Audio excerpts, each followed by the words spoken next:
The following is a special presentation of Tony Kurre Radio. Welcome back to Bite by Bite. Michael Coleman, the Heart of Alabama Food Bank, is the CEO. I'm Tony Kurre, and this, of course, show is about not only the Heart of Alabama Food Bank, but also feeding America and non-for-profits.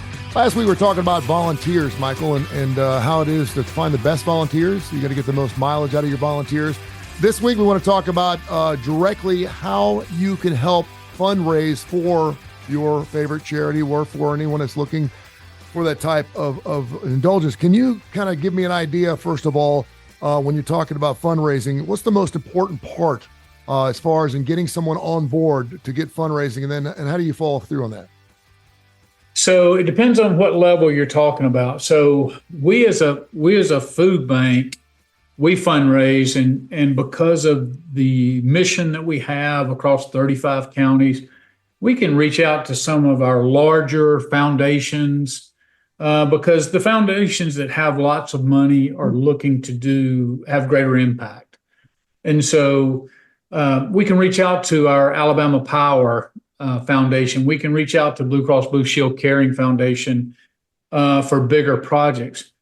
But what we found across the network, so just in our 35 counties, we probably have about 750 community agencies or partner agencies. And so, those are typically church pantries. They may be a community center that's feeding seniors, whatever it is. And what they oftentimes find is they, like a small little rural church, they're trying to feed people in their rural community, but they are giving enough. Their members, their constituents, give enough to keep the lights on, or their congregants, I should say. Give enough to keep the lights on. But when you start talking about a project like feeding people and, hey, we need a freezer, a commercial freezer, and all those kind of things, they get stuck. Just like we were talking about with the volunteers. If you've never recruited volunteers before, you know, and if you've never asked somebody else for money, then it can be a daunting exercise, especially when you have a limited amount of people to pull from. So I wanted to address this because, we hire, I have a development director, I have a grant writer, and then I kind of set the tone in the agenda. I have a corporate engagement director. So I have hired staff that's all their job is to do is to help with the fundraising. But your mom and pop just trying to feed people in their community and need help, they just don't have that. So I thought, well, how can I just give some real practical things? Well, you got to start off, remember, just like I said with the volunteers, everything's about communication. So there's a lot of people, you'd be amazed at there's a lot of people who may live on a very low budget, and you may not think they have resources, but they do. And a lot of people that have resources are incredibly generous. They just need to know what it is that they're given to. And so a lot of people, I know that there's a lot of people willing to give, but the person who has the need either is afraid to ask the question because, hey, look, nobody likes being told no. Yeah. What I always encourage them to do is, look, identify exactly, help people understand what you're doing. Hey, we're feeding 25 families a week here.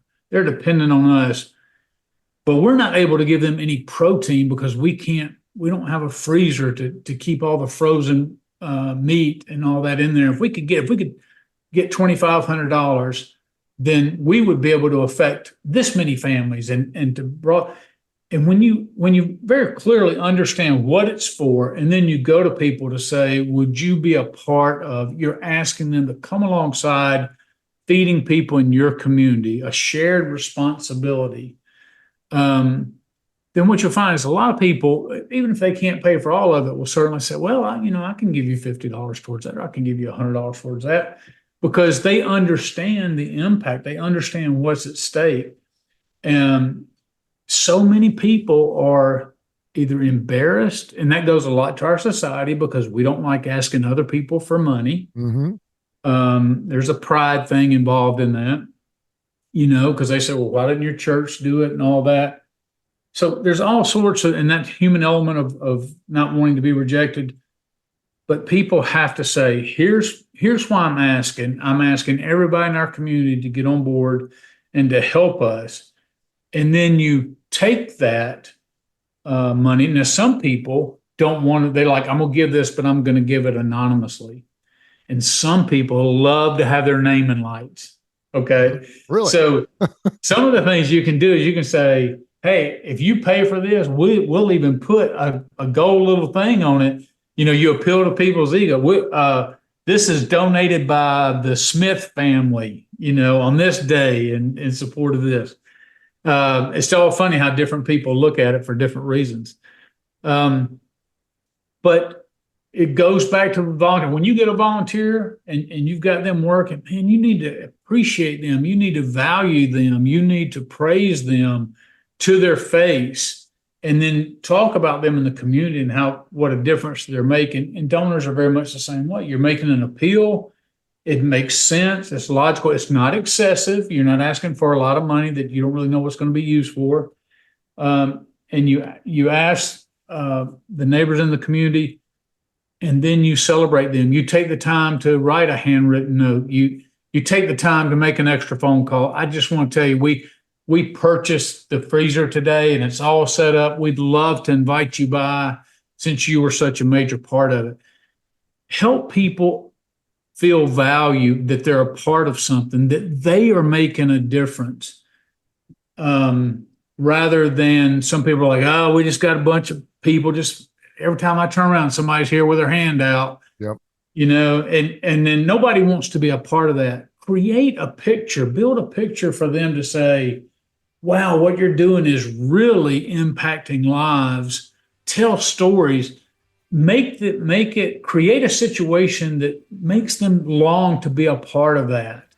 And even if it's a $50 gift, a $100 gift, whatever it is, make them feel like that they just bought it all on their own, and celebrate that with them, involve them in the celebration.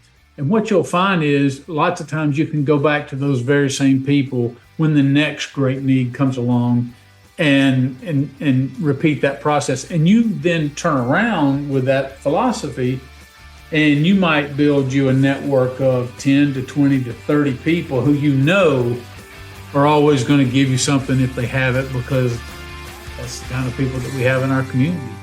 This is Bite by Bite. This has been a special presentation of Tony Curre Radio.